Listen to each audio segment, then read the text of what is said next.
Good morning fifth standard student बच्चों, पान number 17 निकालिए। आज हम देखेंगे पाठ 6 किताबों का महत्व। मैं ये पाठ पहले पढ़ लेती हूँ बच्चों। रमा माँ की लाडली थी। लाडली यानी दुलारी, प्यारी। रमा माँ की लाडली थी। माँ का कोई भी काम हो रमा झट से कर लेती थी। माँ का कोई भी काम हो रमा झट से कर लेती थी। एक बार माँ ने रमा को अपनी बहन के यहाँ एक संदेश देकर भेजा। माँ ने रमा को एक काम दिया कि माँ की बहन वहाँ जाकर एक संदेश देकर आना। ऐसे रमा को माँ ने काम दिया था। रमा झूम झूम कर मौसी के घर पहुँची। रमा झूम झूम कर मौसी के घर पहुँची। मौसी ने प्यार से रमा को अंदर लिया। मौसी ने प्यार से रमा को अंदर लिया। मौसी बैठक में बैठी थी। मौसी कहाँ बैठी थी? बैठक में बैठी थी। रमा ने देखा कि एक बड़ी सी अलमारी में बहुत सी किताबें सजी हुई थी। रमा ने देखा कि एक बड़ी सी अलमारी में यहाँ देख रहे हो, एक बड़ी सी अलमारी। तो यहाँ अलमारी में बहुत सी किताबें सजी हुई थी। रमा ने सोचा, बाप रे, इतनी सारी किताबें। रमा आंखें फाड़कर देख रही थी। रमा पहली बार इतनी सारी किताबें देख रही थी और बहुत ही सजी हुई ये किताबें रखी हुई थी। बहुत सारी छोटी बड़ी यहाँ इस अलमारी में सजी हुई रमा ने देखा और उसे आश्चर्य हुआ कि अरे, इतनी सारी किताबें। और रमा आंखें फाड़कर देखते ही रह गई। उसे बहुत आश्चर्य हुआ। मौसी के पास हर तरह की किताबें थी। मौसी के पास हर तरह की किताबें थी, जैसे कि विज्ञान, साहित्य, कविता, सामान्य ज्ञान, सामाजिक शास्त्र आदि विषयों की किताबें थी। रमा ने पूछने पर मौसी ने उसे किताबों के बारे में खूब जानकारी दी। मौसी ने रमा को पढ़ने के लिए 3 किताबें दी। कितने? 3 किताबें दी। किसने दी? मौसी ने रमा को 3 किताबें दी। रमा को बाल कथा, बाल राम कथा आदि किताबें चाहिए थी। रमा को कौन सी किताबें चाहिए थी? बाल कथा, बाल राम कथा आदि किताबें चाहिए थी। कुछ ही क्षणों में मौसी ने उसे ढेर सारी किताबें निकाल कर दी।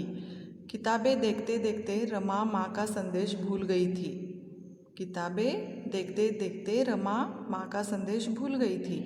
जब मौसी ने रमा को आने का कारण पूछा, तब उसे माँ का संदेश याद आया। तुरंत रमा ने मौसी को संदेश पकड़ा दिया। तो रमा मौसी के घर माँ का संदेश देकर आई थी, लेकिन इतनी सारी किताबें देखकर रमा माँ का संदेश भूल गई। जब मौसी ने कहा रमा से कि यहाँ क्यों आई थी, तब रमा को याद आया और रमा ने मौसी को संदेश पकड़ा दिया। घर लौटते समय रास्ते में रमा की मुलाकात राधा से हुई। घर लौटते समय रास्ते में रमा की मुलाकात राधा से हुई। किताबों के बारे में किताबों के बारे में बातें करती हुई दोनों अपने घर पहुंच गई। रमा के हाथ में किताबें देखकर माँ खुश हुई। वह इसलिए कि अब रमा खेल कूद में वक्त नष्ट नहीं करेगी, किताबों में मग्न हो जाएगी। तो रमा की सहेली जो है राधा वहाँ मिल गई और दोनों किताबों के बारे में बातें कर रही थी और बातें करते करते दोनों घर पहुँच गई। रमा के हाथ किताबें देखकर माँ बहुत खुश हुई और रमा ने भी एक निश्चय किया कि खेलकूद में वक्त नष्ट न करते अब वो किताबों में मग्न हो जाएगी। माँ ने रमा से कहा किताबें मनुष्य के सच्चे साथी है। माँ ने रमा से कहा, किताबें मनुष्य के सच्चे साथी है, उन्हें पढ़ने से वक्त गुजरता है, उन्हें पढ़ने से वक्त गुजरता है और ज्ञान बढ़ता है, नए नए शब्दों की जानकारी मिलती है। तो ये माँ ने रमा से कहा। ठीक है, तो इस पाठ में बच्चों किताबें हमारे जीवन में एक हमारा एक सच्चे साथी बनकर आते हैं और उन्हें पढ़ने से हमारा वक्त गुजरता है और ज्ञान भी बढ़ता है। ठीक है, तो शब्दार्थ देखिए। महत्व, खूबी, इम्पोर्टेंसी, लाडली, दुलारी यानी फेवरेट, जानकारी, जिक्र, इन्फॉर्मेशन, झट से, तुरंत, एट वंस, बैठक, हाल, सिट आउट, मग्न होना, लीन होना, टू बी एंगेज्ड। पाठ के आधार पर रिक्त स्थानों की पूर्ति करना है। माँ का संदेश मौसी को देना था। किसे देना था? मौसी को। मौसी बैठक में बैठी थी। मौसी बैठक में बैठी थी। मौसी ने उसे किताबों के बारे में खूब जानकारी दी। मौसी ने उसे किताबों के बारे में खूब जानकारी दी। निम्नलिखित प्रश्नों के उत्तर दीजिए। रमा किसे मिलने गई? रमा मौसी को मिलने गई। मौसी कहाँ थी? मौसी बैठक में बैठी थी। मौसी ने रमा को क्या दिया? मौसी ने रमा को किताबें दी। घर लौटते समय रमा की मुलाकात किससे हुई? घर लौटते समय रमा की मुलाकात राधा से हुई। ठीक है, किसने किसे कहा? Who said to whom? बाप रे, इतनी सारी किताबें! किसने किससे कहा? रमा ने मौसी से कहा। किताबें मनुष्य के सच्चे साथी है। किसने किससे कहा? किताबें मनुष्य के सच्चे साथी है। माँ ने रमा से कहा। उन्हें पढ़ने से वक्त गुजरता है और ज्ञान बढ़ता है। किसने किससे कहा? माँ ने रमा से कहा। ठीक है, पाठ नंबर 20 निकालिए। अब हम दूसरा पाठ देखेंगे। पाठ नंबर 7, शरारती चूहा। शरारती चूहा। तो बच्चों, ये पाठ आपको बहुत पसंद है ना? तो मैं और एक बार पढ़ती हूँ और आप भी मेरे साथ पढ़ना है। पाठ नंबर 20, पाठ नंबर 7, शरारती चूहा। एक गांव में एक नटखट चूहा रहता था। एक गांव में एक नटखट चूहा रहता था। चूहा कैसा है? नटखट। वह बड़ा चालाक भी था। वह बड़ा चालाक भी था, नटखट भी था और चालाक भी था। दिन में 2-3 बार वह कुछ न कुछ हरकतें करता रहता था। दिन में 2-3 बार कुछ न कुछ हरकतें करता रहता था। बैठे बैठे उसने सोचा। किसने? चूहे ने। बैठे बैठे उसने सोचा, क्यों ना आज शहर घूम आऊं? क्यों ना आज शहर घूम आऊं? तुरंत चूहा तैयार हुआ और शहर की ओर चल पड़ा। क्योंकि चूहा बहुत चालाक है और नटखट भी है। उसे दिन में 2-3 बार कुछ ना कुछ हरकतें करने की आदत है। और ऐसे ही चूहा बैठा था और उसके मन में आया कि क्यों ना आज शहर घूम आऊं। और तुरंत चूहा तैयार हुआ और शहर की ओर चल पड़ा। चलते चलते उसने एक बड़ी सी कपड़े की दुकान देखी। ऐसे ही वो शहर घूमने के लिए निकला और उसे कपड़े की दुकान देखी। मौका देखकर वह अंदर घुस गया। दुकानदार ने तुरंत उसे देखा। दुकानदार बोला, अरे तू यहाँ क्या कर रहा है? चल भाग यहाँ से। क्योंकि चूहा बहुत चालाक और नटखट है।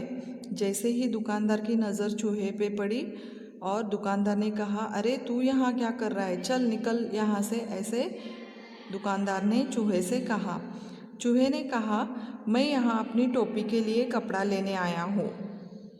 चूहे ने दुकानदार से कहा कि मैं यहाँ अपनी टोपी के लिए कपड़ा लेने के लिए आया हूँ। दुकानदार चिल्लाकर बोला, चल निकल यहाँ से। मैं चूहों को कुछ नहीं बेचता। दुकानदार बहुत ही गुस्सा हो गया और चूहे से कहा कि चल भाग यहाँ से, मैं चूहे को कपड़े नहीं बेचता। यह सुनकर चूहे को गुस्सा आ गया और उसने कहा, दुकानदार को डराते हुए उसने कहा, रातों रात में आऊँगा, अपनी सेना लाऊंगा, तेरे कपड़े कुतराऊंगा। ऐसे सुनने पर दुकानदार बहुत डर गया और दुकानदार सचमुच डर गया और उसने चूहे को एक रेशमी कपड़े का टुकड़ा दे दिया। उसे लेकर चूहा एक दर्जी के पास गया। दुकानदार डर के मारे उसने चूहे को एक रेशम का टुकड़ा दे दिया और वही रेशम का टुकड़ा लेकर चूहा किसके पास गया? दर्जी के पास गया। दर्जी यानी कौन? जो कपड़े सीता है उसे क्या कहते हैं? दर्जी, टेलर। जी कपड़े चूहे ने उस टुकड़े को लेकर दर्जी के पास गया और दर्जी से इस कपड़े से एक अच्छी टोपी सिल दीजिए, सिलने के लिए कहा। दर्जी ने साफ मना किया। गुस्सा करते हुए चूहे ने फिर वही गाना गाया। चूहे को गुस्सा आ गया क्योंकि चूहा वो रेशम का टुकड़ा दर्जी के पास लेकर गया और चूहे ने कहा कि इस कपड़े से मुझे एक सुंदर टोपी सिलवा दीजिए। लेकिन दर्जी बहुत गुस्सा करने लगा कि मैं टोपी तुझे सीकर नहीं दूंगा। तो चूहे को गुस्सा आ गया और उसने कहा दर्जी से, रातों रात में आऊँगा, अपनी सेना लाऊंगा, तेरे कपड़े कुतरूंगा। डर के मारे दर्जी भैया बोले, चूहे राजा ऐसा मत करो, मैं अभी तुम्हारे लिए एक सुंदर टोपी बनवाता हूँ। तो ये चूहा कितना नटखट और चालाक है पता चला बच्चों आपको। तो दुकानदार को उन्होंने डराया और दर्जी को भी डराया और इसीलिए दर्जी ने उसे एक सुंदर सी टोपी सीकर दी है। नटखट चूहे ने दर्जी की बनाई सुंदर टोपी पहनकर आईने में अपना चेहरा देखा। वह खुशी से नाचने लगा। तो ऐसे ये शरारती चूहा ये पाठ यहाँ पर ख़त्म हुआ। इसे हमारे इस पाठ के शब्दार्थ है महत्व, खूबी, इम्पोर्टेंट, शरारती, नटखट, नॉटी, हरकत, शरारत, मिसचेफ, मौका, अवसर, चांस, सेना, फौज यानी आर्मी। ठीक है, अब हम देखेंगे प्रश्न और उत्तर। पाठ के आधार पर रिक्त स्थानों की पूर्ति कीजिए। पाठ के आधार पर रिक्त स्थानों की पूर्ति कीजिए। चूहा बड़ा चालाक भी था। चूहा बड़ा चालाक भी था। चूहा शहर घूमने गया। चूहा शहर घूमने गया। मौका देखकर चूहा कपड़े की दुकान में घुस गया। मौका देखकर चूहा कपड़े की दुकान में घुस गया। निम्नलिखित प्रश्नों के उत्तर दीजिए। निम्नलिखित प्रश्नों के उत्तर दीजिए। चूहा कैसा था? चूहा नटखट था। बैठे बैठे उसने क्या सोचा? बैठे बैठे उसने सोचा कि क्यों ना आज शहर घूम आऊं। दुकानदार क्यों डर गया? क्योंकि चूहे ने क्या कहा था कि मैं रातों रात आऊँगा, अपनी सेना लाऊंगा, तेरे कपड़े कुतरूंगा। इस वजह से दुकानदार चूहे से डर गया। चूहे ने दर्जी को कैसे डराया? चूहे ने दर्जी को कैसे डराया? चूहे ने दर्जी से कहा, रातों रात में आऊँगा, अपनी सेना लाऊंगा, तेरे कपड़े कुतरूंगा। दर्जी ने चूहे के लिए कैसी टोपी तैयार की? दर्जी ने चूहे के लिए एक सुंदर टोपी तैयार कर दी। अब प्रश्न तीसरा, किसने किससे कहा? Who said to whom? पहला, क्यों ना आज शहर घूम आऊं? क्यों ना आज शहर घूम आऊं? किसने किससे कहा?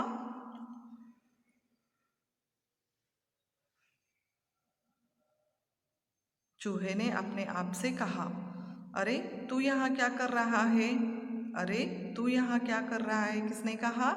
दुकानदार ने चूहे से कहा। चूहे राजा ऐसा मत करो, मैं अभी तुम्हारे लिए एक सुंदर टोपी बनाता हूँ। ये किसने किससे कहा? दर्जी ने चूहे से कहा। दर्जी ने चूहे से कहा। ठीक है। पाठ नंबर 23।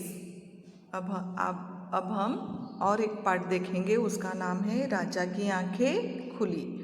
राजा की आंखें खुली। तो मैं पाठ पढ़ती हूँ, आप भी मेरे साथ पढ़ लीजिए। पाठ नंबर 23। यह एक राजा की कहानी है। यह एक राजा की कहानी है। वह बड़ा ही निकम्मा और कंजूस था। वह बड़ा ही निकम्मा और कंजूस था। प्रजा से कर वसूल करके अपना राजकोष भरता था। ये जो राजा है वो कैसा है? निकम्मा है, निकम्मा और कंजूस है। वो क्या करता था कि प्रजा से कर वसूल करता था और अपना राजकोष भरता था, लेकिन लोगों की भलाई के बारे में कभी न सोचता था। लेकिन लोगों के बारे में कभी न सोचता था। हमेशा अय्याशी में डूबा रहता था। राजा ऐसा कंजूस और निकम्मा है कि वो प्रजा की से कर वसूल करता था और प्रजा के भलाई के बारे में वो कभी भी नहीं सोचता था। अय्याशी में डूबा रहता था और इसी वजह से इसी कारण प्रजा बहुत परेशान थी। पैदावार कम होती जा रही थी। किसान जो खेत में बीज बोते थे वो बीज नहीं, पूरे राजकोष में पूरे राज्य में बीज नहीं थे। किसानों के लिए कोई भी सुविधा नहीं थी, पानी की व्यवस्था नहीं थी, बीज और खाद की व्यवस्था नहीं थी। तो ऐसे ये राजा प्रजा का हाल कर रहा था। किसान राजा से मदद लेने आते थे। किसान राजा से मदद लेने आते थे, लेकिन राजा उनकी बातों को अनदेखा करता था। अनदेखा करना यानी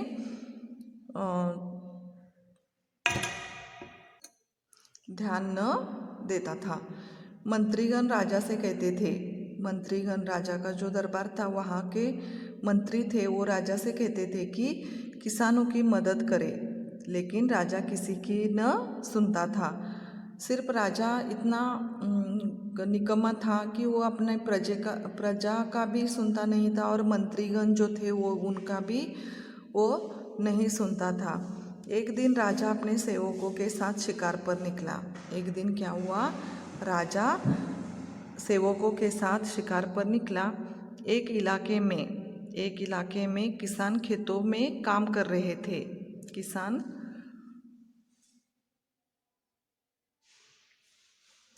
खेतों में काम कर रहे थे।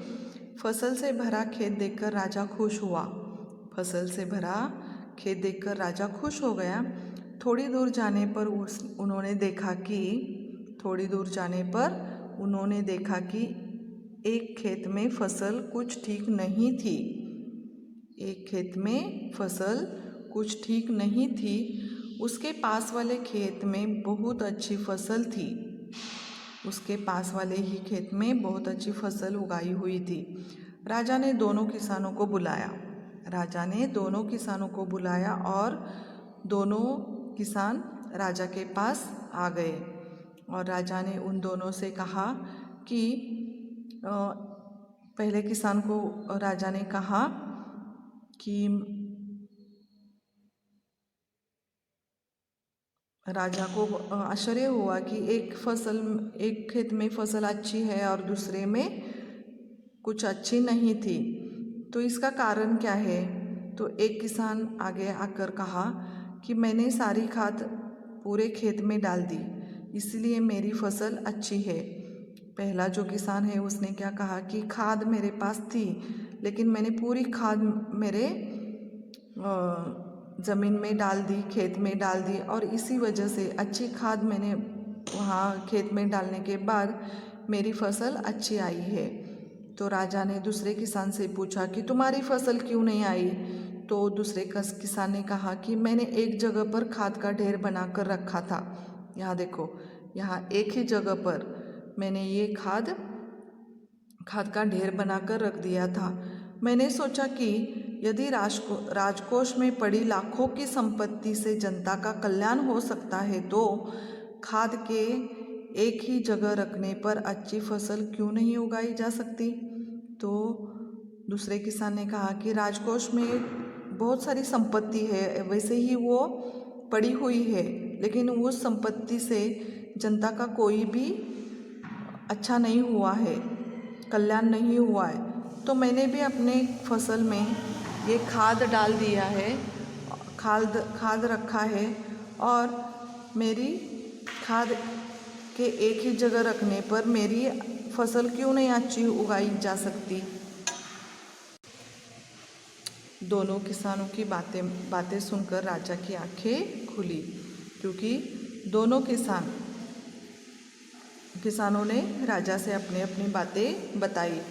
तो राजा की आंखें खुली और उसे कितना अपने गलती का उसे एहसास हुआ और पछतावा भी हुआ। उस दिन से राजा ने घोषणा की कि वह सभी किसानों की सहायता करेगा। तो राजा ने उसी दिन अपने राज्य में घोषणा की कि सभी किसानों की वह सहायता करेगा। देर से ही सही, अंत भला तो सब भला। राजा की आंखें देर से खुली, लेकिन अच्छे के लिए हुई। अंत भला तो सब भला। तो इस पाठ से हमें क्या सीख मिलती है बच्चों? हर काम सूझबूझ से करने से ही सफलता मिलती है। हर काम सूझबूझ से करने से ही सफलता मिलती है। ओके, समझ में आ गया? तो बच्चों यहाँ देखो, निकम्मा यानी आलसी, लेजी, कंजूस, कृपण, मिसेरली, राजकोष, खजाना, अय्याशी, फिजूल खर्च, अनदेखा करना, ध्यान न देना। प्रश्न पहला, पाठ के आधार पर रिक्त स्थानों की पूर्ति करना है। राजा बड़ा निकम्मा और कंजूस था।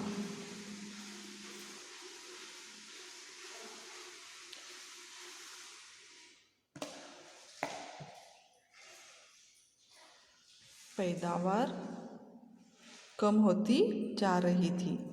राजा किसानों की मदद न करता था। दोनों किसानों की बातें सुनकर राजा की आंखें खुल गई। ठीक है। प्रश्न दूसरा, निम्नलिखित प्रश्नों के उत्तर दीजिए। राजा कैसा था? राजा निकम्मा और कंजूस था। प्रजा के साथ उसका व्यवहार कैसा था? प्रजा के साथ उसका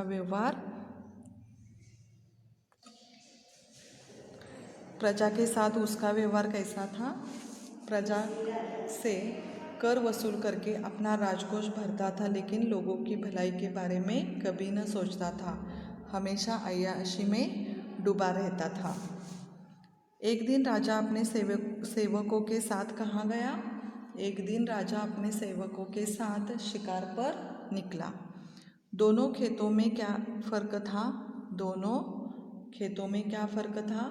दोनों खेतों में यह फ़र्क था कि एक किसान ने सारी खाद पूरे खेत में डाल दी और दूसरे किसान ने एक जगह पर खाद का ढेर बनाकर रख दिया था। यह फ़र्क था। इस कहानी से हमें क्या सीख मिलती है? इस कहानी से हमें यह सीख मिलती है कि हर काम सूझबूझ से करने से ही सफलता मिलती है। प्रश्न तीसरा, किसने किससे कहा? मैंने सारी खाद पूरे खेत में डाल दी। एक किसान ने राजा से कहा। मैंने एक जगह पर खाद का ढेर बनाकर रख दिया। दूसरे किसान ने राजा से कहा। ठीक है। तो बच्चों, जो अब मैंने आज 3 पाठ पढ़ाए हैं, वो पाठ आपको घर में पढ़ना है और प्रश्न उत्तर भी पढ़ना है। ठीक है। तो आज का क्लास हम यहाँ ख़त्म करते हैं बच्चों। Thank you.